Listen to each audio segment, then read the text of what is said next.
Ο κ. Κοντοπίδης ήταν υποψήφιος ευρωβουλευτής επίσης και είναι ακτιβιστής εδώ και πολλά χρόνια για τους πάσχοντες από χρηστική νόσο. Καλημέρα και από μένα. Σε αυτές τις εκλογές ήρθε η ώρα να αναλάβουμε όλοι εμείς την αξιολόγηση του πολιτικού συστήματος. Τι έχουμε να κάνουμε, το εξής απλό. Τις επόμενες μέρες έχουμε να διαβάσουμε τα βιογραφικά και ποιους θέλουμε να μας εκπροσωπούν τα επόμενα χρόνια, να λάβουμε δηλαδή την ατομική μας ευθύνη. Έτσι λοιπόν δεν θα σας πω πολλά για μένα, αλλά θα επικεντρωθώ σε δύο θέματα.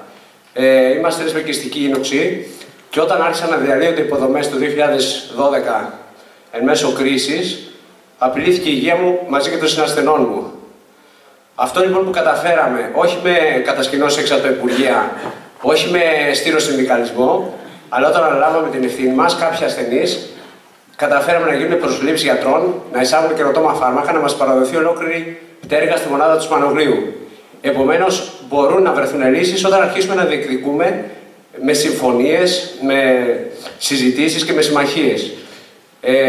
Αυτό που γίνεται στο Υπουργείο Υγείας, όπως και στα περισσότερα Υπουργεία, είναι κατακλεισμένα από τους κομματικούς στρατούς και τα κομματικά χρέη.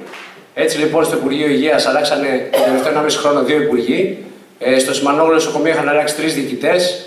Και αφού έγιναν όλες αυτές οι αλλαγές, στο τέλος άλλαξε και ο υπεράρχης Αττικής. Επομένως δεν μπορεί να εφαρμοστεί ποτέ μια ολοκληρωμένη στρατηγική υγείας και οπουδήποτε. Άρα αυτό που θέλουμε να κάνουμε στο ποτάμι είναι να απαλλαγούμε από τους κομματικούς στρατούς. Είμαστε νέοι επειδή ακριβώς δεν χρωστάμε τίποτα σε κανέναν. Δεν έχουμε να διορίσουμε κάποιους. Και το άλλο που έχει ακριβώς το ίδιο.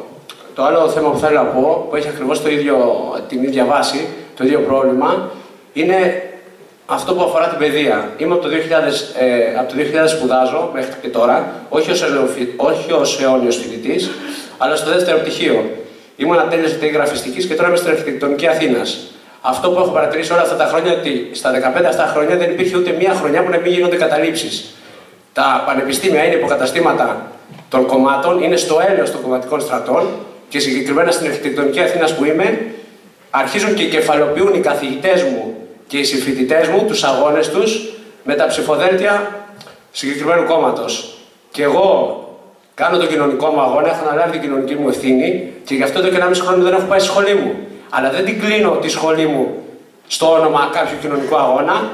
Έχω το προσωπικό κόστος, θυσιάζω τις σπουδές μου για να αλλάξω κάτι. Χωρίς να επιβαρύνω τους συμφοιτητές μου. Έτσι λοιπόν, η υγεία, τα πανεπιστήμια και όλο το κράτος έχουν την ίδια βάση προβλήματος, την ίδια παθογένεια.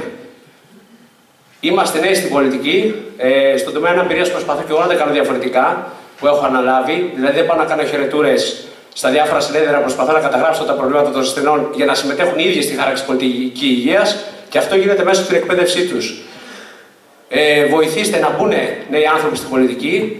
Ψάξτε τους, αναλάβετε την προσωπική σας ευθύνη για να κάνουμε αυτό που πρέπει να γίνει, να αλλάξει χώρα χωρίς να την κρεμίσουμε. Καλή συνέχεια και καλή δύναμη σε όλους.